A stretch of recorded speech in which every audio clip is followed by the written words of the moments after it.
Assalamualaikum warahmatullahi wabarakatuh. Perkenalkan, nama saya Titi Ronaldo Tauruk dengan NIM 20029087.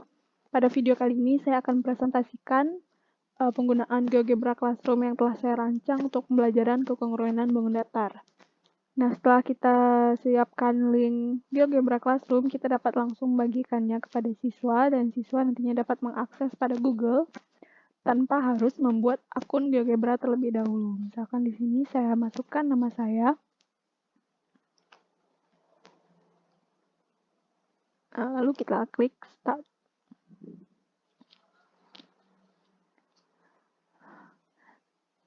Nah, ini tampilan lesson yang telah di-post oleh guru. Nah, jika ingin meresum, nah bisa kita lanjutkan. Nah, jadi ini ada judul materi pembelajaran pada pertemuan kali ini, itu ada kekongruenan bangun datar. Lalu ada petunjuknya. Yang pertama, sebelum memulai pelajaran, awali dengan membaca doa, lalu kerjakanlah LKPD secara terstruktur. Setelah bagian yang rumpang pada LKPD dengan cermat, lalu siswa dapat mengakses LKPD selama 120 menit. Nah, ini merupakan lambang dari salah satu icon GeoGebra, itu ada slider. Nah, nanti siswa dapat mengklik slider ini untuk menggerakkan gambar. Nah, yang pertama ada kompetensi dasar, yaitu 3.6 menjelaskan dan menentukan kesebangunan dan kekongruenan antar bangun datar. Lalu 4.6 menyelesaikan masalah yang berkaitan dengan kesebangunan dan kekongruenan antar bangun datar. Lalu untuk indikator pembelajarannya yaitu 3.6.1 mengidentifikasi dua bangun datar kongruen atau tidak. Nah, lalu ada tujuan pembelajarannya. Yang pertama, siswa mampu menemukan konsep kekongruenan. Lalu siswa mampu membuktikan dua bangun datar kongruen atau tidak jika diberikan gambar dua bangun datar yang kongruen beserta beberapa informasi mengenai panjang sisi atau besar sudutnya. Lalu siswa mampu menemukan panjang sisi atau besar sudut yang belum diketahui dari dua bangun datar yang kongruen jika diberikan informasi mengenai panjang sisi atau besar sudut lainnya. Lalu kita masuk ke kegiatan yang pertama, yaitu mengidentifikasi dua benda kongruen atau tidak.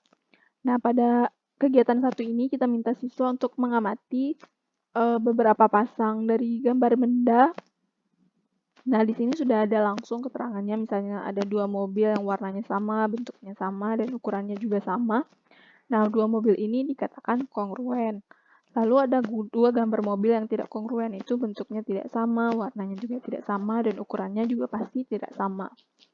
Lalu selanjutnya ada dua gambar kursi yang katanya kongruen. Nah, di sini terlihat bahwa bentuknya sama, ukurannya sama, walaupun warnanya tidak sama, tetapi dia tetap dikatakan kongruen. Nah, di sini ada dua kursi yang warnanya sama, bentuknya sama, tetapi ukurannya berbeda. Ada kursi yang besar dan ada kursi yang kecil. Nah, dua kursi ini dikatakan tidak kongruen. Lalu setelah siswa mengamati 4 pasang gambar ini, kita minta siswa untuk menalar. Setelah mengamati gambar di atas, menurutmu mengapa dua bangun tersebut dikatakan kongruen? Jelaskan. Nah, misalkan siswa dapat mengetik jawabannya di sini, misalkan karena bentuk dan ukurannya sama, dan seterusnya. Nah, nanti jawaban siswa di sini akan otomatis tersimpan di GeoGebra Classroom tanpa harus disubmit terlebih dahulu. Nah, lanjut ke kegiatan kedua, yaitu menemukan konsep dua bangun datar kongruen. Nah, perhatikanlah beberapa pasangan bangun berikut. Ini ada dua persegi panjang yang kongruen. Nah, di sini sudah terlihat ada panjang sisi A ada 6 satuan yang bersesuaian dengan sisi F yang juga 6 satuan. Nah, dua segitiga ini walaupun yang satunya horizontal, yang satunya vertikal, dia tetap dikatakan kongruen karena sisi yang bersesuaiannya sama panjang. Lalu yang kedua ada dua segitiga yang kongruen. Nah, di sini kita berpatokan kepada sisi, ada sisi yang sama, ada sisi C dan sisi D. Nah, jika dikatakan dia kongruen, maka berarti sisi C akan sama dengan sisi D, sisi A akan sama dengan sisi E, dan sisi B akan sama dengan sisi F. Lalu selanjutnya ada dua segi 4 yang tidak kongruen. Nah, padahal kita perhatikan di sini, jika siswa memperhatikan dengan seksama, panjang setiap sisi pada segi 4 ABCD ini sama, yaitu 3 satuan. Nah, dan panjang setiap sisi pada segi 4 EFGH juga sama, yaitu ada 3 satuan.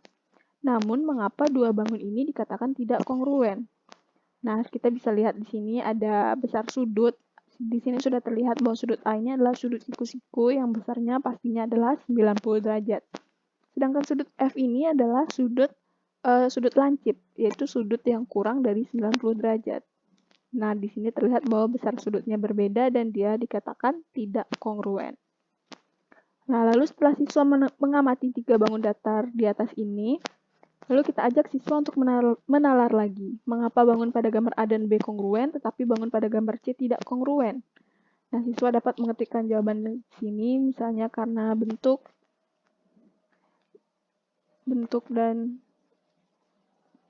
dan ukurannya sama.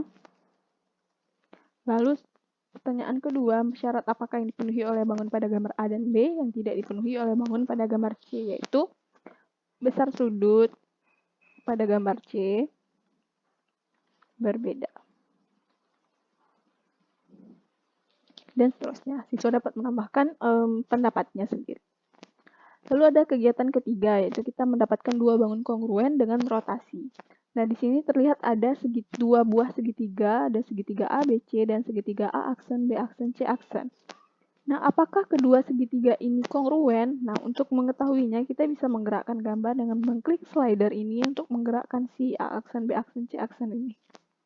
Nah, setelah kita himpitkan sejauh 0 derajat maupun 360 derajat, terlihat bahwa C akan tepat bersesuaian dengan C aksen, dan B akan tepat bersesuaian dengan B aksen, dan A akan tepat bersesuaian dengan A aksen. Nah, setelah kita lihat, maka sudah dapat kita simpulkan bahwa A, B, C kongruen dengan A aksen, B aksen, C aksen. Nah, jadi 2 buah bangun datar walaupun bentuknya diputar sejauh 296 derajat, 58 derajat, dan seterusnya, namun apabila kita himpitkan, dia akan tetap tepat berimpit, maka dia adalah 2 bangun datar yang kongruen. Lalu lanjut, apakah segitiga A aksen, B aksen, C aksen tepat berhimpit dengan segitiga ABC? Maka jawabannya ya. Nah, jika benar, maka ABC kongruen dengan A aksen, B aksen, C aksen, atau ABC kongruen dengan A aksen, B aksen, C aksen. Lalu setelah memperhatikan dan menalar dari gambar di atas, kita minta siswa untuk menyimpulkan dengan kalimatnya sendiri. Ayo kita simpulkan. 2 bangun datar dikatakan kongruen jika memenuhi 2 syarat. Nah, yang pertama, apa syarat yang pertama yang menurut pemahaman siswa? Lanjut, apa syarat keduanya? Nah, lalu setelah disimpulkan oleh siswa dengan kata-katanya sendiri, kita luruskan lagi di bawah, yaitu kesimpulan. 2 buah bangun datar yang punya bentuk dan ukuran yang sama dinamakan kongruen. Kekongruenan dilambangkan dengan lambang sebagai berikut. Lalu 2 bangun dikatakan kongruen jika memenuhi 2 syarat, yaitu sisi yang bersesuaian sama panjang dan sudut yang bersesuaian sama besar. Lalu selanjutnya kita masuk ke contoh soal. Yang pertama, menemukan panjang sisi yang belum diketahui. Kita perhatikan perintahnya. Jika diketahui segitiga ABC di bawah kongruen dengan segitiga DEF seperti pada gambar di bawah. Nah, kedua segitiga ABC dan DEF ini diketahui dia adalah kongruen. Lalu jika diketahui panjang AB sama dengan 6 cm, BC sama dengan EF. BC sama dengan EF berarti BC bersesuaian dengan EF, yaitu 10 cm. Dan DF adalah 9 cm. Berapakah panjang dari AC? Nah, kita lihat penyelesaiannya. Karena kedua bangun tersebut kongruen, maka kita tidak perlu melakukan perhitungan matematikanya. Kita cukup melihat sisi-sisi yang bersesuaian saja. Nah, di sini terlihat karena kedua bangun tersebut kongruen, maka perhatikan sisi-sisi yang bersesuaian. AB bersesuaian dengan DE, BC bersesuaian dengan EF, dan AC bersesuaian dengan DF. Nah, sedangkan DF di sini sudah diketahui berapa panjangnya. Jadi untuk panjang AC itu sama dengan panjang DF, yaitu adalah 9 cm. Lalu kita masuk ke contoh kedua, yaitu menemukan besar sudut yang belum diketahui. Lalu perhatikan perintahnya dengan seksama. Perhatikan gambar di bawah ini, segitiga ABC kongruen dengan segitiga DEF. Nah, ini dia segitiga ABC dan segitiga DEF.